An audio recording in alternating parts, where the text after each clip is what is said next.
হ্যাঁ, একদম সঠিক সময়ে সঠিক ভিডিওতেই তুমি ক্লিক করেছো এবং সঠিক জায়গায় এসেছো। সামনেই তোমাদের দ্বিতীয় পর্যায়ক্রমিক মূল্যায়নের পরীক্ষা। হাতে মাত্র আর 20-22 দিন সময় রয়েছে। তাই এই স্বল্প সময়ের মধ্যে কি করে অল্প পড়াশোনা করে সর্বোচ্চ মার্কস নিয়ে আসা যায় তারই প্রচেষ্টাই তোমাদের জন্য এই একটা সুপার ভিডিও তোমাদের সামনে উপস্থাপন করছি। ভিডিওটি অত্যন্ত মনোযোগ সহকারে দেখবে, টেনে টেনে দেখবে না, এবং সম্পূর্ণ ভিডিওটি দেখো। আশা করি তোমাদের খুব ভালো লাগবে এবং ভিডিওটি অত্যন্ত কাজে দেবে। এই ভিডিওটি আমি দুটি পার্টে করেছি। প্রথম পার্ট আজকে 1 থেকে 60 পর্যন্ত প্রশ্নোত্তর আলোচনা করব এবং পরবর্তী পার্টে বাকি প্রশ্নোত্তরগুলো নিয়ে আবার উপস্থিত হব। তো এখন তোমরা এই ভিডিওটি দেখতে থাকো। আজকের প্রথম প্রশ্ন দেখো, বলছে আদি বৈদিক যুগে উৎপাদিত প্রধান শস্য ছিল যব। পরীক্ষায় প্রশ্ন এই আর একটা কথা, পরীক্ষাতে কিন্তু এই যে আমি প্রশ্নোত্তরগুলো লিখেছি এই প্রশ্নটাকেই ধরো যে 4 রকমভাবে পরীক্ষায় কোশ্চেন করতে পারে। এক, প্রশ্নটা হয়তো করতে পারে, একের দাগেরটা দেখো, যে আদি বৈদিক যুগে উৎপাদিত প্রধান শস্য কি ছিল, তখন সরাসরি তার উত্তর হবে যব। অথবা প্রশ্নটা যদি শূন্যস্থান পূরণ করো এইভাবে আসে, তাহলে লেখা থাকতে পারে আদি বৈদিক যুগে উৎপাদিত প্রধান শস্য ছিল ড্যাশ, ফাঁকা জায়গা থাকবে, তখন তোমাকে সেখানে জব লিখতে হবে।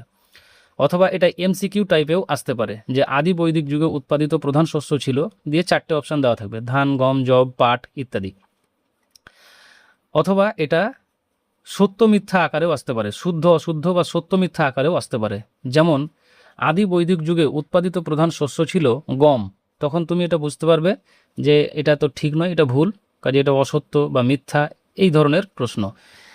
তাহলে তুমি এই সরাসরি যদি তুমি এটা তোমার মুখস্থ থাকে, তাহলে তুমি পরীক্ষায় যেভাবে আসুক না কেন তুমি পরীক্ষায় অ্যান্সার করতে পারবে। ঠিক আছে, তাহলে আমরা চলো সরাসরি প্রশ্ন উত্তর করি। এক একটা হলো আদি বৈদিক যুগে উৎপাদিত প্রধান শস্য ছিল কি, যব।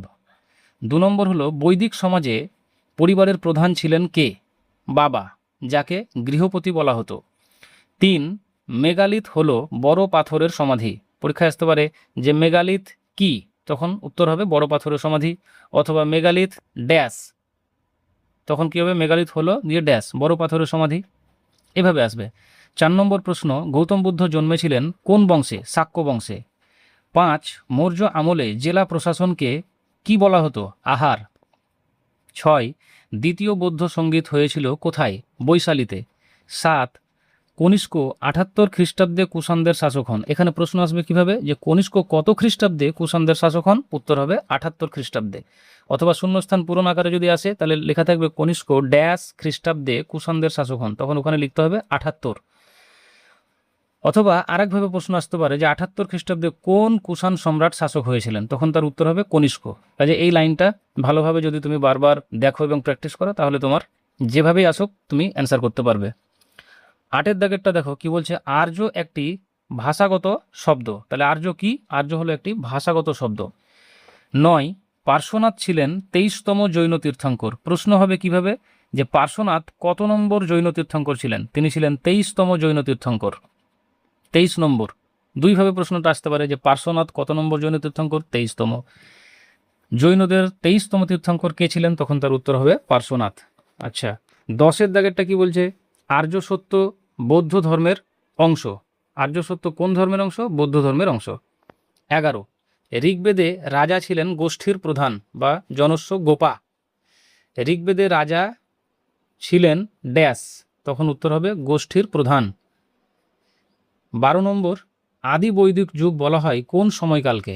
এর উত্তর হলো আদি বৈদিক যুগ বলা হয় আনুমানিক 1500 খ্রিস্টপূর্বাব্দ থেকে 1000 খ্রিস্টপূর্বাব্দ পর্যন্ত সময়কালকে। এখানে কিন্তু খ্রিস্টাব্দ লেখা নেই, এখানে আছে খ্রিস্টপূর্বাব্দ, মানে যীশু খ্রিস্টের জন্মের 1500 বছর আগে থেকে শুরু করে 1000 বছর আগে, এই যে সময়কালটা, এটাকে বলা হয় আদি বৈদিক যুগ। বিদ শব্দের অর্থ কি, 13 নম্বর প্রশ্ন, বিদ শব্দের অর্থ কি, বিদ শব্দের অর্থ হলো জ্ঞান। 14 নম্বর, কোন মহাজনপদটি শেষ পর্যন্ত শক্তিশালী হয়ে উঠেছিল, তার উত্তর হলো মগধ।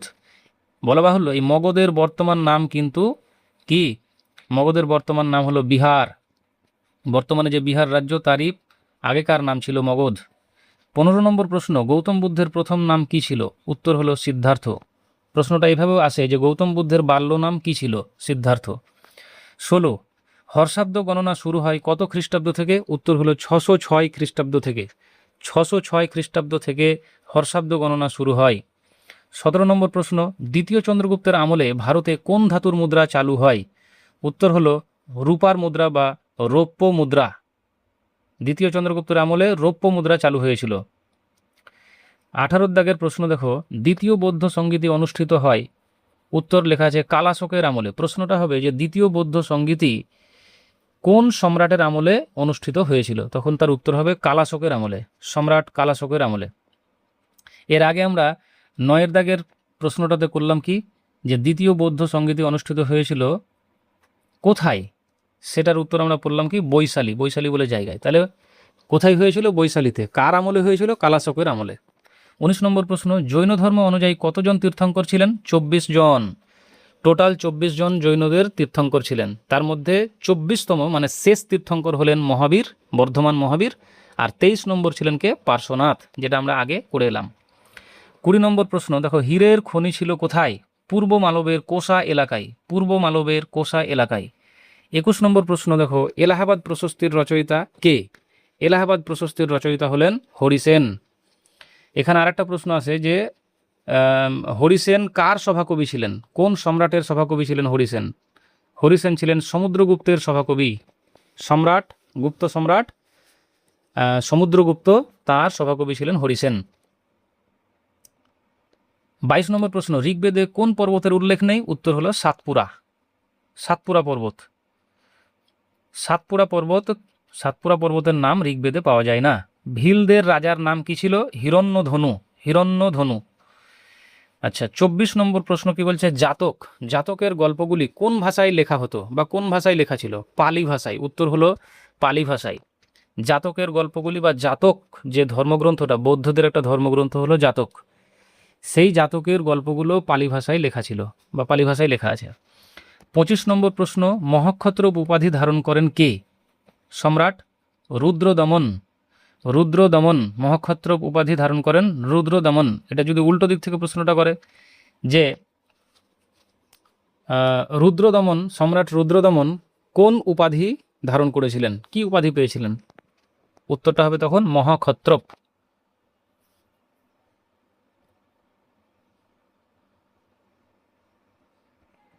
উত্তরটা হবে মহাক্ষত্রপ। আর কে করেছিলেন? রুদ্রদমন। আচ্ছা, 26 নম্বর প্রশ্ন, মহাসামন্ত বা মন্ত্রীরা হর্ষবর্ধনকে শাসন কার্যে সহায়তা করত। এটা এই লাইনটা, এখান থেকে কি প্রশ্ন আসবে যে হর্ষবর্ধনকে শাসন কার্যে সহায়তা করত কারা? তখন তার উত্তর হবে মহাসামন্ত বা মন্ত্রীরা। 27 নম্বর প্রশ্ন বলছে সিইউকি গ্রন্থটি কার লেখা? তখন তার উত্তর হবে হিউয়েনসাং। সিইউকি গ্রন্থটি কার লেখা? হিউয়েনসাং। দেখো, অনেক সময় কিন্তু ডান দিক এবং বাম দিক মেলাতে বলে, প্রশ্নতে অনেক সময় ডান দিক বাম দিক ম্যাচিং পড়ে। তখন একদিকে হয়তো ডান দিকে লেখা আছে সিইউকি, বাম দিকে কোনো একটা জায়গায় হয়তো লেখা আছে হিউয়েনসাং। তখন তুমি সিইউকি আর হিউয়েনসাং এই দুটোকে লাইন দিয়ে টেনে দেবে, অর্থাৎ ম্যাচিং করবে। তো ওইভাবেও প্রশ্নটা আসতে পারে। তাহলে সিইউকি কার লেখা গ্রন্থটি? হিউয়েনসাংয়ের লেখা। আচ্ছা, এরপরে দেখো 28 নম্বর প্রশ্ন কি বলছে?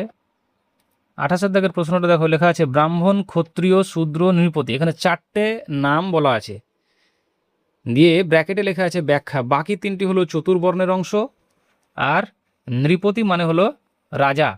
এখানে 4টের মধ্যে বলছে যে কোনটা মিলছে না, মানে 4টের মধ্যে একটা, 3টে হবে এক ক্যাটাগরির আর একটা হবে আলাদা, একটা আলাদা, অর্থাৎ ভিন্ন প্রকৃতির হবে। 4টের মধ্যে একটা ভিন্ন প্রকৃতির। তো দেখো, ব্রাহ্মণ, ক্ষত্রিয়, আমরা জানি যে হিন্দু ধর্মে 4টে শ্রেণী ছিল, ব্রাহ্মণ, ক্ষত্রিয়, বৈশ্য আর শূদ্র। ঋগ্বেদের যুগে যে আমরা যে চ্যাপ্টারটা পড়াশোনা করেছিলাম সেখানে কি ছিল, যে 4টে সেকশন ছিল, ব্রাহ্মণ, ক্ষত্রিয়, বৈশ্য আর শূদ্র। তো এখানে দেখো ব্রাহ্মণ, ক্ষত্রিয়, শূদ্র 3টে বলা আছে। তাহলে এই 3টে হচ্ছে শ্রেণী। আর নৃপতি হচ্ছে কি? রাজা। নৃপতি মানে হলো রাজা। তাহলে নৃপতিটা মিলছে না বাকি 3টের সাথে। ঠিক 29 নম্বর প্রশ্নটাও একই রকম। নাসিক লেখো, মহাস্থানগড় লেখো, অর্থশাস্ত্র আর কার্লে লেখো। দেখো, 3টে নামে লেখো শব্দটা আছে, এই লেখো শব্দ মানে হচ্ছে যে কোনো প্রাচীন লিপি যেটা খোদাই করে লেখা থাকে সেটাকে বলা হয় লেখো।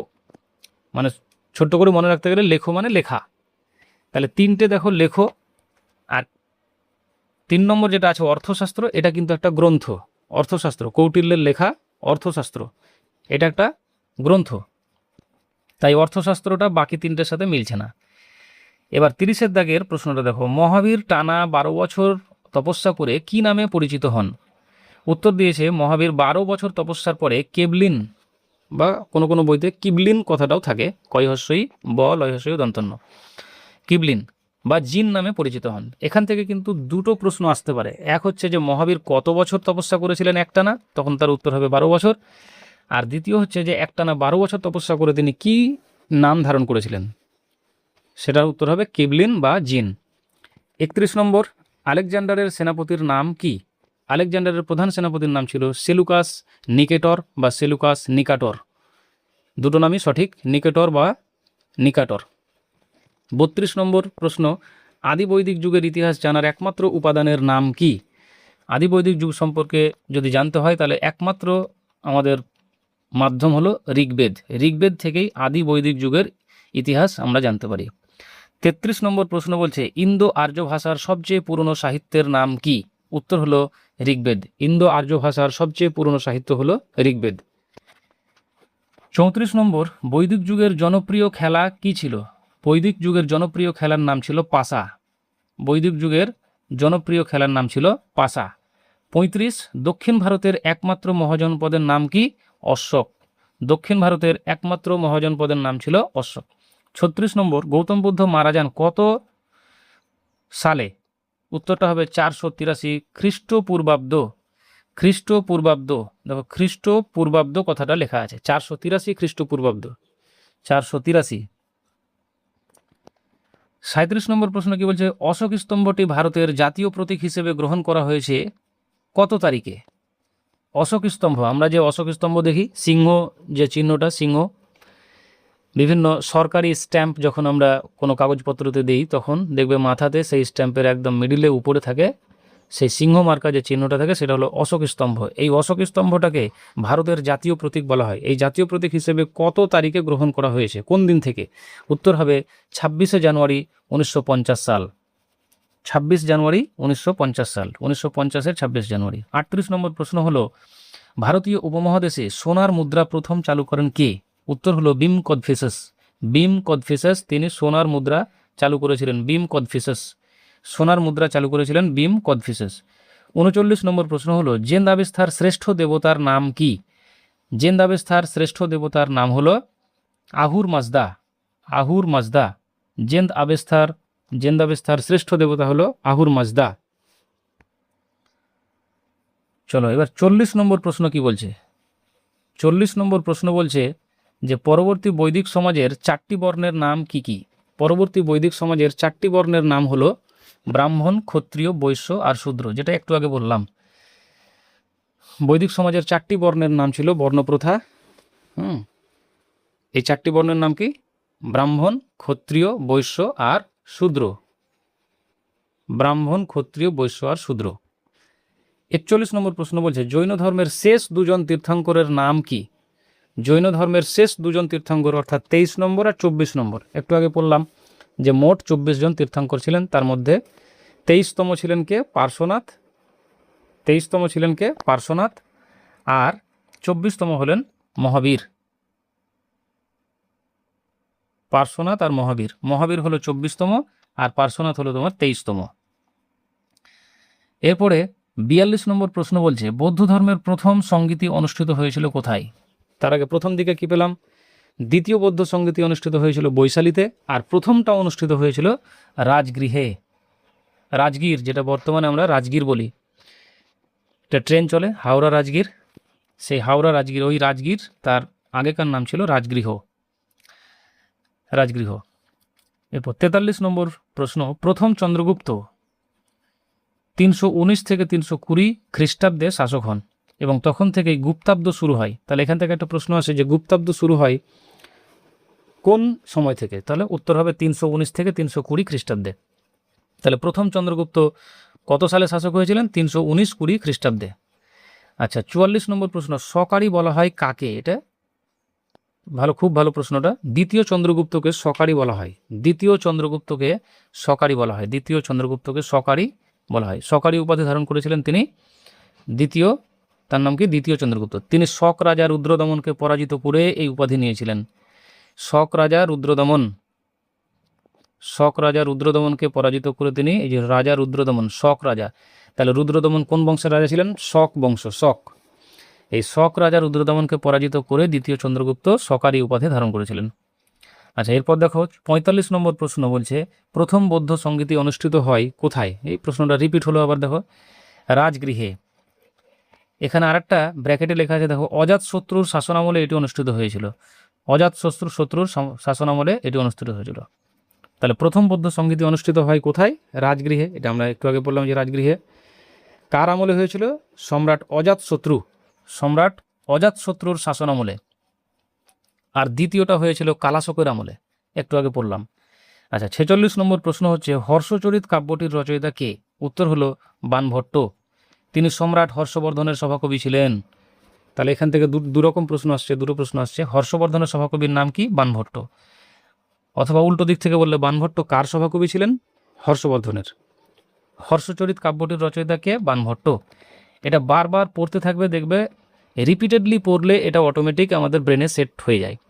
হর্ষচরিত কাব্যটির রচয়িতা হলেন বাণভট্ট, হর্ষচরিত কাব্যটির রচয়িতা হলেন বাণভট্ট। এইভাবে পড়লে দেখবে ব্রেনে এটা সেট হয়ে যাবে পুরো লাইনটা। চলো তার পরের প্রশ্নগুলো দেখো। 47 নম্বর প্রশ্ন কি বলছে, আইহোল প্রশস্তি কে রচনা করেন? চালুক্যরাজ দ্বিতীয় পুলকেশীর সভাকবি রবিকীর্তি। পুরো লাইনটা মুখস্থ করে নেবে। আইহোল প্রশস্তি কে রচনা করেন? তাহলে আইহোল প্রশস্তি রচনা করেন চালুক্যরাজ দ্বিতীয় পুলকেশীর সভাকবি রবিকীর্তি। এখান থেকে দেখো 3-4টে প্রশ্ন এলেও কোনো সমস্যা নেই। একটা হচ্ছে কি, যে চালুক্যরাজ দ্বিতীয় পুলকেশীর সভাকবির নাম কি ছিল? উত্তর হবে রবিকীর্তি। উত্তর হবে রবিকীর্তি। চালুক্যরাজ দ্বিতীয় পুলকেশীর সভাকবি ছিলেন কে? রবিকীর্তি। আচ্ছা, এখানে উল্টো দিক থেকে যদি বলে যে রবিকীর্তি কার সভাকবি ছিলেন, তখন উত্তর হবে দ্বিতীয় পুলকেশীর। এই রবিকীর্তি কি লিখেছিলেন? আইহোল প্রশস্তি। কাজে কোন দিক থেকে প্রশ্নটা আসবে আমরা কিন্তু জানি না, কিন্তু আসবেই, প্রশ্ন এভাবেই আসবে। হয় আইহোল প্রশস্তি কে রচনা করেন, তখন তুমি উত্তর বলবে রবিকীর্তি। শুধু রবিকীর্তি বললেও অ্যান্সার সঠিক হবে। আর যদি পুরো লাইনটা লিখতে পারো তো আরও ভালো, যে চালুক্যরাজ দ্বিতীয় পুলকেশীর সভাকবি রবিকীর্তি। আচ্ছা, এরপরে 48 নম্বর প্রশ্ন কি বলছে, কুষাণ সাম্রাজ্যের প্রতিষ্ঠাতা কে ছিলেন? উত্তর হলো কুজল কদফিসেস। কুষাণ সাম্রাজ্যের প্রতিষ্ঠাতা ছিলেন কুজল কদফিসেস। আর কুষাণ বংশের সর্বশ্রেষ্ঠ রাজা ছিলেন কিন্তু কনিষ্ক। কনিষ্ক, কনিষ্ক। কুষাণ বংশের সর্বশ্রেষ্ঠ রাজা ছিলেন কনিষ্ক। আর কুষাণ বংশের প্রতিষ্ঠাতা কে ছিলেন সাম্রাজ্যের?